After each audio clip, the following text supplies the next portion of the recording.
Hi, ഞാൻ സബിൻ സലീം. വാഹനപ്രേമികളുടെ സ്വന്തം ചാനലായ കേരള മെക്കാനിക്കലിലേക്കും സ്വാഗതം. പല വാഹനങ്ങളിലും പൊല്യൂഷൻ പാസ്സാവാത്ത ഇഷ്യൂസൊക്കെ ധാരാളമായിട്ട് വരുന്നുണ്ട് അല്ലേ? പ്രധാനമായിട്ടും പഴയ പെട്രോൾ വണ്ടികളിലോ അല്ലെങ്കിൽ ഒരു പക്ഷേ പുതിയ പെട്രോൾ വണ്ടികളിലും പലപ്പോഴും കണ്ടുവരുന്നത്. പുതിയെന്ന് പറയുമ്പോൾ ഫ്രഷ് വണ്ടികളിലല്ല, കുറച്ച് പഴക്കം ചെന്ന വാഹനങ്ങളിലൊക്കെ. അപ്പോൾ അത്തരത്തിൽ കുറച്ച് വണ്ടികളൊക്കെ നമുക്ക് സ്ഥിരമായിട്ട് വരാറുണ്ടായിരുന്നു. ഇപ്പോൾ പഴയ സെന്ന്, ഓൾട്ടോ അല്ലെങ്കിൽ 800 അത്തരത്തിലുള്ള വാഹനങ്ങളൊക്കെ കുറേ മാറിയും തിരിഞ്ഞൊക്കെ വരാറുണ്ടായിരുന്നു. അപ്പം അത്തരത്തിലുള്ള വാഹനങ്ങളിൽ നമ്മൾ ചെയ്തുകൊണ്ടിരുന്ന കാര്യങ്ങൾ എന്തൊക്കെയാണ് എന്നുള്ളത് നിങ്ങളെ ധരിപ്പിക്കാൻ വേണ്ടിയിട്ടാണ് ഈ ഒരു വീഡിയോ. ഇപ്പോൾ ഒരു ഓൾട്ടോയുടെ പൊല്യൂഷൻ ടെസ്റ്റ് ഫെയിലായിട്ടാണ് വന്നത്. അതിൻ്റെ പേപ്പർ ഞാൻ ജസ്റ്റ് നിങ്ങൾക്കൊന്ന് കാണിച്ചു തരാം. ഇതാണ് നമ്മളുടെ ആ ഒരു വണ്ടിയുടെ ഒരു പൊല്യൂഷൻ ഫെയിലായതിൻ്റെ ഒരു പേപ്പർ വരുന്നത് വെച്ചാൽ, ഇതിൽ ഐഡ്ലിംഗ് എമിഷനിൽ കാർബൺ മോണോക്സൈഡ് അതിൽ 0.5 മാത്രമേ വരാൻ പാടുള്ളൂ. പക്ഷേ ഇതിൽ കാണിച്ചേക്കുന്നത് വെച്ചാൽ 1.24 ആണ്. അതായത് ഐഡ്ലിംഗ് എമിഷൻ കൂടുതലാണ് എന്നുള്ളതാണ്. അപ്പോൾ നമ്മൾ ചെയ്യുന്ന കുറച്ച് കാര്യങ്ങൾ എന്ന് പറഞ്ഞാൽ, ആദ്യമേ ഈ ഒരു സ്പാർക്ക് പ്ലഗ് അങ്ങോട്ട് മാറും. സ്പാർക്ക് പ്ലഗ് വളരെ ഡയറക്റ്റായിട്ട് ഇതിൽ പ്രശ്നം വരാൻ സാധ്യതയുള്ളൊരു സാധനമാണ്. അതുകൊണ്ട് സ്പാർക്ക് പ്ലഗ് മാറും. നല്ലതുപോലെ ചീത്ത പോലെ ഒന്നും നോക്കത്തില്ല, അതങ്ങോട്ട് മാറും. അത് കണക്ക് തന്നെ എയർ ഫിൽട്ടർ. നമ്മൾ ഇത്തരത്തിലൊരു വിഷയം കാണുകയാണെങ്കിൽ, എമിഷൻ റിലേറ്റഡ് ആയിട്ടൊരു പ്രശ്നം വന്നാൽ എയർ ഫിൽട്ടർ മാറും. അതുപോലെ തന്നെ എഞ്ചിൻ ഓയിലും ഓയിൽ ഫിൽട്ടർ. ഇപ്പോൾ നമ്മൾ ഇതിൽ ഉപയോഗിക്കുന്നത് വെച്ചാൽ ആക്സോളിൻ്റെ എഞ്ചിൻ ഓയിലാണ് ഇതിൽ നമ്മളിപ്പോൾ ഉപയോഗിക്കുന്നത്. അപ്പം എഞ്ചിൻ ഓയിലും ഓയിൽ ഫിൽട്ടറും ഇതിൻ്റെ കൂട്ടത്തിൽ മാറും. അത് കണക്ക് തന്നെ എൻ്റെ ഫ്യൂൽ ഫിൽട്ടർ കൂടെ മാറും. ഇത്രയും കാര്യങ്ങൾ നിർബന്ധമായും ചെയ്യും. അതിൻ്റെ കൂട്ടത്തിൽ ഒരു പക്ഷേ പലരും ശ്രദ്ധിക്കാത്തൊരു കാര്യമാണ് ഈ ത്രോട്ടിൽ ബോഡിയുടെ കേസ്. ത്രോട്ടിൽ ബോഡി എടുത്താണ്. അതിൽ ത്രോട്ടിൽ ബോഡിയിൽ കൃത്യമായി നമ്മളുടെ ഈ ഒരു ത്രോട്ടിൽ ബോഡിയുടെ ഇതിൽ idling air control valve IAC valve സ്റ്റക്കാണെങ്കിലും ഇത്തരത്തിലുള്ള വിഷയങ്ങൾ വരാം. അപ്പോൾ IAC വാൽവ് നിർബന്ധമായിട്ടും ഇളക്കി ചെക്ക് ചെയ്ത് ക്ലീൻ ചെയ്ത് സെറ്റാക്കണം. അത് കണക്ക് തന്നെ ഈ ത്രോട്ടിൽ ബോഡിയുടെ ഉൾഭാഗങ്ങളെല്ലാം ഇളക്കിയതാ ഇതുപോലെ വൃത്തിയായിട്ട് ക്ലീൻ ചെയ്ത് സെറ്റാക്കി എടുക്കണം. കാര്യം വെച്ചാൽ ത്രോട്ടിൽ ബോഡിയുടെ പ്രശ്നം കൊണ്ടും ഇത് കണക്കുള്ള വിഷയം വരാം. അതുപോലെ വളരെ പ്രധാനപ്പെട്ട മറ്റൊരു കാര്യമാണ് ഫ്യൂൽ ഇഞ്ചക്ടർ. അതായത് നമ്മളുടെ MBFI പെട്രോൾ വാഹനങ്ങളിൽ ഫ്യൂൽ ഇഞ്ചക്ടർ വരുന്നുണ്ട്. അതെ, ഫ്യൂൽ ഇഞ്ചക്ടർ പ്രോപ്പറായിട്ട് വർക്കായില്ല എന്നുണ്ടെങ്കിൽ ഇത്തരത്തിൽ ഐഡ്ലിംഗ് എമിഷൻസിലൊക്കെ വ്യത്യാസം പ്രശ്നങ്ങളൊക്കെ കാണിക്കും. ചിലപ്പം കാലുമെടുത്ത് പോകുമ്പോഴത്തേക്ക് ഒരു പക്ഷേ സ്പ്രേയിങ്ങിലൊന്നും വലിയ വിഷയം കാണിച്ചില്ല എന്നുണ്ടെങ്കിൽ തന്നെയും നമ്മൾ സ്ലോ സ്പീഡിൽ ഇട്ടേക്കാൻ നേരത്ത് കൂടുതൽ ഫ്യൂവൽ അൺബേണായിട്ട് പോകാനുള്ള സാധ്യത കൂടുതലായതുകൊണ്ട് തന്നെ ഇതിൻ്റെ ഇഞ്ചക്ടർ കൃത്യമായിട്ട് ഒന്ന് ക്ലീൻ ചെയ്തിടണം. ക്ലീൻ ചെയ്യാനുള്ള രീതി നമ്മൾ വ്യത്യസ്തമായിട്ടൊന്ന് ട്രൈ ചെയ്യുന്നുണ്ട്. അതായത് ഇതേപോലെ ഒരു ത്രോട്ടിൽ ബോഡി ക്ലീനർ എടുക്കുന്നു. അത് കണക്ക് തന്നെ ഇതുപോലെ ഒരു ഹോസ് എടുക്കുന്നു.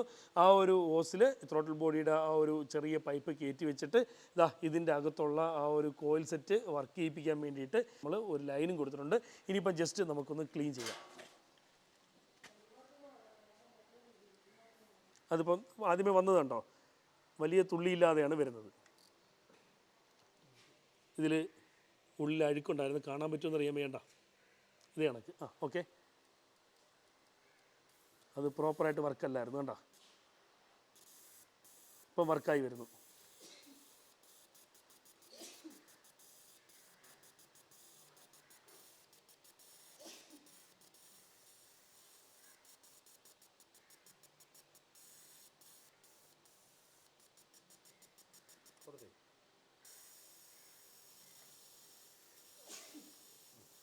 അപ്പോൾ നമ്മളെ വണ്ടിയിൽ പല കാരണങ്ങളാൽ നമുക്ക് പൊല്യൂഷൻ ഫെയിൽ ആവാം.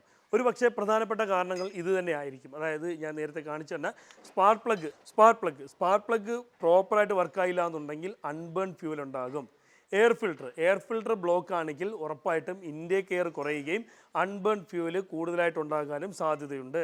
അതുപോലെ തന്നെ ത്രോട്ടിൽ ബോഡിയുടെ ആ ഒരു ഐഡ്ലിംഗ് എയർ കൺട്രോൾ വാൽവ് അത് കൃത്യമായിട്ട് ഐഡ്ലിംഗിൽ നിൽക്കുമ്പോഴും AC ഇട്ടേക്കുന്ന സമയത്തൊക്കെ ആ ഒരു വാൽവ് കൃത്യമായിട്ട് വർക്ക് ചെയ്തൊരു റോള് കണക്ക് വരുന്നൊരു വാൽവാണ്. അത് പല വാഹനങ്ങളിലും പല രീതിയിലായിരിക്കും വരുന്നത്. അപ്പം അത് പ്രോപ്പറായിട്ട് വർക്കായി കൊടുത്തില്ല, സ്റ്റക്കായിട്ടിരിക്കുകയാണെങ്കിൽ ആ സമയത്തും ഇത് കണക്ക് പ്രോപ്പറായിട്ടല്ലാത്തൊരു അൺബേൺ ഫ്യൂവൽ ഉണ്ടാകും.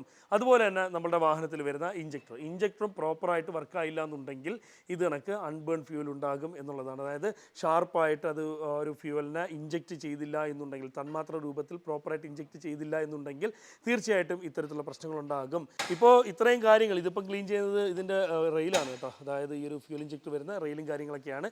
ഇത്രയും കാര്യങ്ങൾ നമ്മൾ ക്ലിയർ ചെയ്തിട്ടും പൊല്യൂഷൻ പാസ്സായില്ല എന്നുണ്ടെങ്കിൽ ഉറപ്പായിട്ടും ഹെഡ് റിലേറ്റഡ് ആയിട്ടോ എഞ്ചിൻ റിലേറ്റഡ് ആയിട്ടൊക്കെ ഇഷ്യൂസൊക്കെ വരും. പിന്നെ ചിലർ സൈലൻസറിൻ്റെ കാര്യം ചോദിക്കും. തീർച്ചയായിട്ടും സൈലൻസറിന് ബ്ലോക്ക് ഉണ്ടെങ്കിലോ മറ്റ് വിഷയങ്ങളുണ്ടെങ്കിലോ ഒക്കെ പൊല്യൂഷൻ ഫെയിലാകും. അതിനുള്ളൊരു സാധ്യത വളരെയധികം കുറവാണ്. അതായത് സൈലൻസറിൻ്റെ ബ്ലോക്ക് കൊണ്ട് പൊല്യൂഷൻ ഉണ്ടാവാനുള്ള സാധ്യത താരതമ്യേന കുറവാണ്.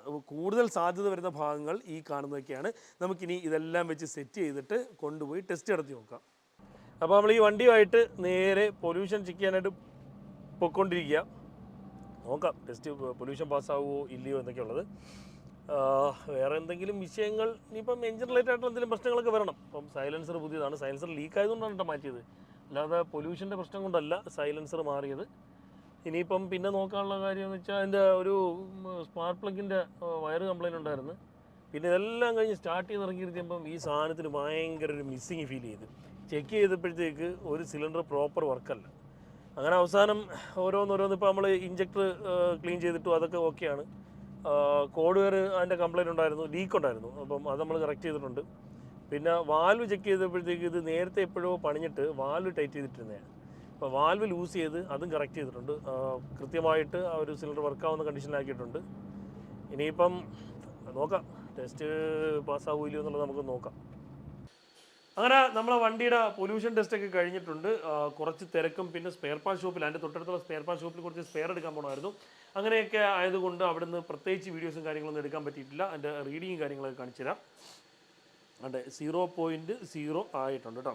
ഇത് ഇടയ്ക്കിടയ്ക്ക് 2 വരെയൊക്കെ വരും, 2, 3 വരെയൊക്കെ വന്നിട്ട് വീണ്ടും പഴയ കണക്ക് പോകും. അപ്പം ഇങ്ങനെയാണ് ഇതിൻ്റെ ഒരു കണ്ടീഷൻ വരുന്നതെന്ന് വെച്ചാൽ.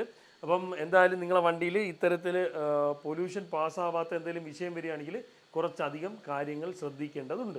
എഞ്ചിൻ ഓയിലിൻ്റെ പ്രശ്നം മുതൽ സെൻസറുകളുടെ പ്രശ്നം വരെയൊക്കെ കൊണ്ട് ഇത്തരത്തിലുള്ള വിഷയങ്ങളൊക്കെ സംഭവിക്കാം. പ്രോപ്പറായിട്ട് ഫ്യൂല് കത്താതെ വരുന്നത് കുറേ കാര്യങ്ങളുണ്ട് അങ്ങനെ സംഭവിക്കും. അപ്പം ഇത്തരം കാര്യങ്ങൾ ഒന്നൊന്നൊന്നായിട്ട് ചെയ്ത് നോക്കുക എന്നുള്ളതാണ്. ഇപ്പം പഴയ വാഹനങ്ങളിലൊക്കെ കൂടുതലായിട്ടും ഈ ഒരു പൊല്യൂഷൻ്റെ ഇഷ്യൂസും കാര്യങ്ങളൊക്കെ വരുന്നുണ്ട്. നിങ്ങളുടെ അനുഭവങ്ങൾ നിങ്ങൾ ഒന്ന് കമൻ്റായിട്ട് ഇടുക. കൂടുതൽ സംസാരിക്കാൻ പറ്റത്തില്ല, പനിയും കുറച്ച് ബുദ്ധിമുട്ടൊക്കെ ഉണ്ട്. അപ്പോൾ എന്തായാലും ഇന്നത്തെ ഒരു വീഡിയോ നിങ്ങൾക്കെല്ലാം പ്രയോജനപ്പെട്ടു എന്ന് വിശ്വസിക്കുന്നു. നിങ്ങൾക്ക് പ്രയോജനപ്പെടുന്ന മറ്റൊരു വീഡിയോ ആയിട്ട് വരുന്നവരെ ബൈ.